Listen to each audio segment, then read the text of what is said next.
बारे में बार बार सोचने की आदत से परेशान है तो आपको यह कहानी जरूर सुनना चाहिए। मैं आपको विश्वास देता हूँ कि आपकी समस्या का समाधान जरूर हो जाएगा। एक गुरुकुल में कई विद्यार्थी शिक्षा ग्रहण करते थे। उनमें से एक छात्र अनिरुद्ध था। वह बहुत बुद्धिमान था, लेकिन एक समस्या से जूझ रहा था। उसे हर बात की अत्यधिक चिंता रहती थी। वह एक ही चीज के बारे में बार बार सोचता रहता था। अगर उसे कोई कुछ कह देता या फिर उसके साथ कुछ थोड़ा सा भी गलत हो जाता तो वह बस उसी घटना के बारे में सोचता रहता। इस आदत के कारण उसके रिश्ते भी बिगड़ रहे थे। उसकी इस आदत के कारण वह कभी भी शांति से नहीं बैठ पाता था। अनिरुद्ध का सबसे अच्छा मित्र अरुण था। उसकी इस स्थिति से वो बहुत परेशान था। एक दिन जब अनिरुद्ध अपनी चिंता में डूबा हुआ था, अरुण ने उससे कहा, तुम्हें पास के प्रसिद्ध साधु महाराज से मिलना चाहिए। वे हमारे गांव के बहुत से लोगों की समस्याओं को समाधान कर चुके हैं। अनिरुद्ध ने अरुण की बात मानी और दोनों साधु महाराज के आश्रम की ओर चल पड़े। जब वे वहां पहुंचे तो साधु महाराज ने उन्हें सादर आमंत्रित किया और उनकी समस्या सुनी।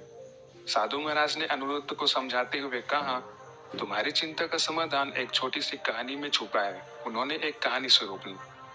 बहुत समय पहले एक गांव में एक किसान रहता था। वह हर साल अपने खेत में बीज बोता और मेहनत करता, लेकिन हर बार उसे चिंता रहती कि फसल ठीक से उगेगी या नहीं। एक साल उसने अपनी चिंता के कारण बीज बोने के बाद हर दिन जाकर देखना शुरू कर दिया कि बीज अंकुरित हो रहे हैं या नहीं हो रहे हैं। हर बार जब वह मिट्टी हटाकर बीज को देखता तो बीज उगने की प्रक्रिया में बाधा उत्पन्न होती। आखिरकार उसकी फसल खराब हो गई। किसान निराश होकर गांव के एक बुद्धिमान व्यक्ति के पास गया और अपनी समस्या बताई। उस बुद्धिमान व्यक्ति ने कहा, तुम्हारी फसल इसलिए खराब हुई है क्योंकि तुमने धैर्य नहीं रखा। बीज को अपने समय पर उगने देना चाहिए था। अगर तुम बार बार उसे परेशान नहीं करते तो वह सही समय पर अंकुरित होता और तुम्हें अच्छी फसल मिलती। अनिरुद्ध ने इस कहानी को ध्यान से सुना और साधु महाराज से पूछा, लेकिन इसकी मेरी समस्या से क्या संबंध है?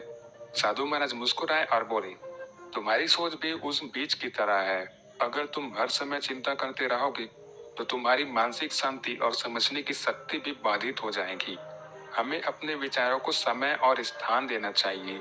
चिंतन करना व किसी घटना के बारे में सोचना जरूरी भी है, लेकिन हमें चिंतन से व घटना से सीख लेना चाहिए और जिंदगी में आगे बढ़ते रहना चाहिए।